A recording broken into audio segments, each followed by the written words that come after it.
সিজদায় লুটিয়ে পড়ে বিশ্বনবী এই দোয়াটা পড়তেন। আজকে থেকে পড়বেন সিজদায়। বিশ্বনবী সাহাবাদের বললেন, ও সাহাবারা শোনো, আল্লাহর জান্নাতে কেউ কোনোদিন প্রবেশ করতে পারবে না তার রহমত ছাড়া।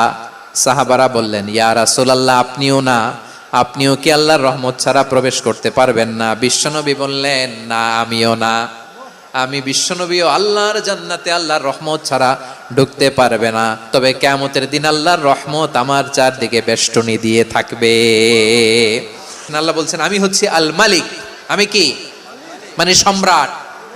আল মালিক মানে হচ্ছে the king, the king of kings. সব রাজার বড় রাজা, মহারাজা। তার চেয়ে বড় রাজা আর কেউ নাই, তার চেয়ে বড় সম্রাট আর কেউ নাই, তার চেয়ে বড় ক্ষমতাধর সত্তা মহাবিশ্বে দ্বিতীয় কেউ নাই। চিৎকার করে বলেন ঠিক কি না? তিনি আল মালিক। আল মালিক মানে ক্ষমতাধর, ক্ষমতার মালিক। আমার আল্লাহর আরেকটা সুন্দর গুণবাচক নাম হচ্ছে আল মালিক। কি নাম? আল মালিক মানে দ্য কিং, রাজাধিরাজ, সব রাজার বড় রাজা, মহারাজা। এরপরে 4 নম্বরে আল্লাহ বললেন আল কুদ্দুস। তিনি হলেন আল কুদ্দুস। আল কুদ্দুস মানে হচ্ছে অতি পবিত্র, মহাপবিত্র, the most holy, the absolutely pure, যার কোনো খুঁত নাই। আল্লাহর কোনো খুঁত আছে? তিনি মহাপবিত্র। আল্লাহর পবিত্রতা যখন আমরা বর্ণনা করি আল্লাহ খুশি হয়ে যান, কারণ তার সত্তার একটা বৈশিষ্ট্য হচ্ছে তিনি আল কুদ্দুস। বারোয়াখালীবাসী আল্লাহর নামটা একটু জপেন না, বলেন আল কুদ্দুস। সবাই আওয়াজ করে আল কুদ্দুস। অতি পবিত্র, তার মধ্যে কোনো অপবিত্রতার ছিটে ফোঁটা নাই।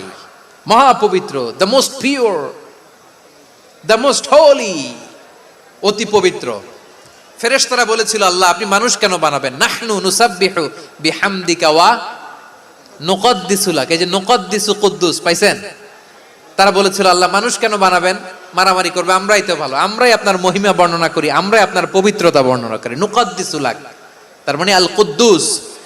আবার আমার নবী যখন সিজদায় লুটিয়ে পড়তেন, আম্মা জানা এসে বলেন, আমরা তো সিজদার মধ্যে সুবহান রাব্বিয়াল আলা বলেই শেষ, কিন্তু বিশ্বনবী তাহাজ্জুদের নামাজে, নফল নামাজে, সুন্নত নামাজে 3 বার সুবহান রাব্বিয়াল আলা তাসবিহ পড়ার পরে তিনি পড়তেন সুবহুন কুদ্দুসুন রাব্বুল মালাইকাতি ওয়ার রূহ। সুবহ কুদ্দুস রব্বুল মালাইকাতি ওয়ার রূহ। সিজদায় লুটিয়ে পড়ে বিশ্বনবী এই দোয়াটা পড়তেন।